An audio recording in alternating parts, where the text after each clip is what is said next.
லாபம் யூடியூப் பார்வையாளர்கள் அனைவருக்கும் வணக்கம். குழந்தைகள்ங்கிறவங்க நம்ம வீட்டில் மிகப்பெரிய சொத்தாக இருக்காங்க.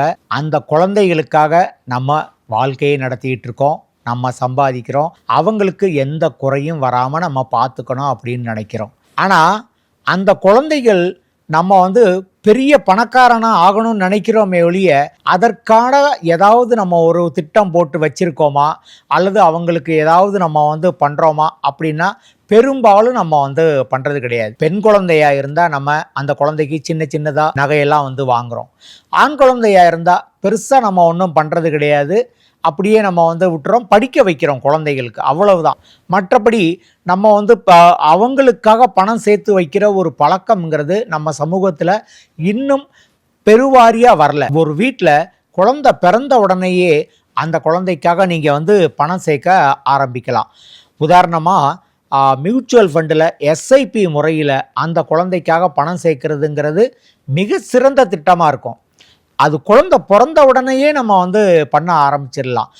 ஏன் நான் இப்படி சொல்கிறேன் அப்படின்னா, ஒரு குழந்தை பிறந்து கிட்டத்தட்ட 20 வருஷம் 25 வருஷம் போன பிறகு தான் இன்றைக்கி அந்த குழந்தைய எஸ்ஐபிங்கிறது ஆரம்பிக்குது. ஆனால் அந்த 25 வருஷங்கிறது பெரும்பாலும் எந்த முதலீடும் பண்ணாமல் வேஸ்ட்டாகவே போகுது. அப்படி போகாமல் ஒரு குழந்தை பிறந்ததுலேருந்தே நம்ம இன்வெஸ்ட் பண்ண ஆரம்பித்தோம்னா அந்த குழந்தை 20-25 வயசு வர்ற வரைக்கும் வர்றதுக்குள்ளே பார்த்தீங்கன்னா மிகப்பெரிய அளவில் பணத்தை சேர்த்து வச்ச மாதிரி இருக்கும். இதுக்கு என்ன கணக்கு அப்படிங்கிறத சொல்கிறேன். இப்போ உதாரணமாக ஒரு குழந்தை இன்றைக்கி பிறக்குதுன்னு வச்சுக்கோங்க. ஸோ இந்த மாதத்துல இருந்தே அந்த குழந்தையின் பேரில் நீங்கள் வெறும் 250 ரூபா தான். 250 ரூபா கட்டுறதுங்கிறது இன்றைக்கி ஒரு பெரிய விஷயமாகவே இருக்காது. மாதம் அந்த குழந்தைக்காக 250 ரூபா நீங்கள் முதலீடு செய்ய ஆரம்பிச்சிங்கன்னா 40 வருஷம் அந்த மாதிரி தொடர்ந்து முதலீட்டு பண்ணிகிட்டே வந்தீங்கன்னு வச்சுங்க. மாதம் 250 ரூபாய் 40 வருஷம் தொடர்ந்து முதலீடு பண்ணிங்கன்னா நீங்கள் மொத்தமாக கட்டுனது 1,20,000 தான் நீங்கள் கட்டியிருப்பீங்க. ஆனால் உங்களுக்கு திரும்ப கிடைக்க போகிற பணம் பார்த்தீங்கன்னா 24,48,000 இருக்கும். ஸோ இது 12% ரிட்டர்னில் நான் இந்த கால்குலேஷன் போட்டிருக்கிறேன். மாதம் வெறும் 250 ரூபா 40 வருஷம் கட்டினீங்கன்னா வெறும் 1,20,000 தான் நம்ம கட்டியிருக்க போகிறோம். ஆனால் நமக்கு திரும்ப கிடைக்க போகிறது 24 லட்ச ரூபா கிடைக்கிதுங்கிறது எவ்வளோ பெரிய விஷயம் பாருங்கள். அதே மாதிரி மாதம் 500 ரூபா நீங்கள் கட்டினீங்கன்னு வச்சுங்க, 40 வருஷத்துக்கு கட்டினீங்கன்னா மொத்தமாக நீங்கள் 2,40,000 தான் கட்டியிருப்பீங்க. ஆனால் உங்களுக்கு திரும்ப கிடைக்க போகிற பணம் பார்த்தீங்கன்னா 49,96,000 ரூபாய். ஏறக்குறைய 50 லட்சம் ரூபாய். நீங்கள் கட்டினது வெறும் 2,40,000 ரூபா. ஆனால் உங்களுக்கு திரும்ப கிடைக்க போகிறது ஏறக்குறைய 50 லட்சங்கிறது எவ்வளவு பெரிய விஷயம் பாருங்கள். இதை உங்களால் கட்டாயமாக செய்ய முடியும் இல்லையா? சரி, எனக்கு 500 ரூபாங்கிறது கூட கம்மி சார், நான் 1000 ரூபா கட்டுறேன் அப்படின்னா நீங்கள் 1000 ரூபா அந்த குழந்தைக்காக பிறந்ததுலேருந்து 40 வருஷம் கட்டினீங்கன்னா நீங்கள் கிட்டத்தட்ட 4,80,000 நீங்கள் கட்டியிருப்பீங்க. ஆனால் உங்களுக்கு திரும்ப கிடைக்க போகிற தொகை பார்த்தீங்கன்னா 97,93,000 ரூபா. ஏறக்குறைய 1 கோடி ரூபா. அந்த குழந்தை பிறந்ததுலேருந்து 40 வயசு ஆகுறதுக்குள்ளே நீங்களே கோடீஸ்வரன் ஆக்கியிருப்பீங்க. இதை நீங்கள் தொடர்ந்து பண்ணிகிட்டே வரலாம். நீங்கள் அந்த குழந்தை பிறந்ததுலேருந்து 25வது வருஷம் வரைக்கும் நீங்கள் பண்ணலாம்.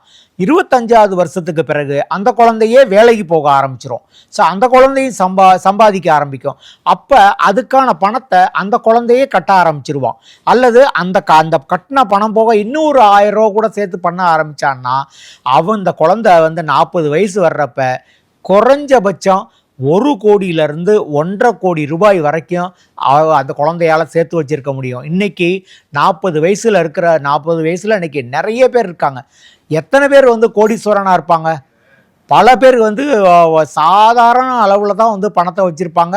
பெரிய அவங்கள்ட்ட ஒரு பணங்கிறது இருக்காது. ஸோ அப்படி இல்லாமல் நீங்கள் இன்றைக்கே உங்கள் குழந்தை பிறந்திருந்ததுன்னா நீங்கள் உடனே ஒரு எஸ்ஐபி ஆரம்பிங்க. சார், எனக்கு குழந்தை பிறந்து 5 வருஷம் ஆயிடுச்சு சார், 10 வருஷம் ஆயிடுச்சு சார் அப்படின்னா கூட வந்து கவலை கிடையாது.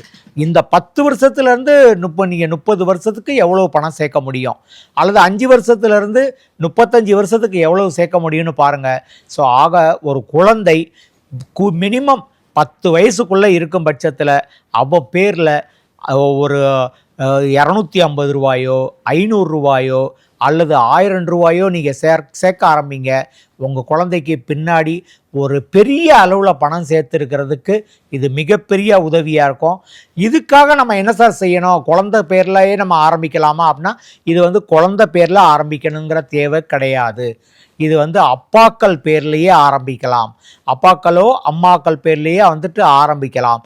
அவங்களுக்கான டாக்குமெண்ட் கொடுத்து குழந்தைய நாமினி ஆக்கி அதன் மூலமாக வந்து நம்ம பண்ணலாம்.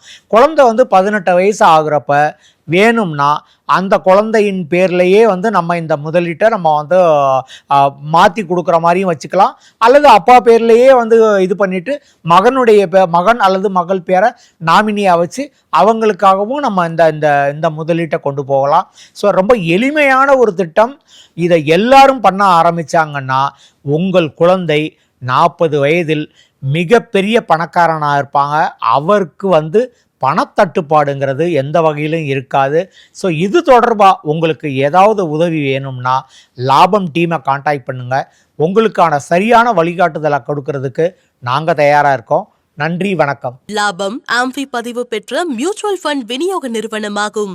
ARN எண் 310095. மியூச்சுவல் ஃபண்ட் முதலீடுகள் சந்தை அபாயங்களுக்கு உட்பட்டவை. திட்டம் தொடர்பான அனைத்து ஆவணங்களையும் கவனமாக வாசிக்கவும்.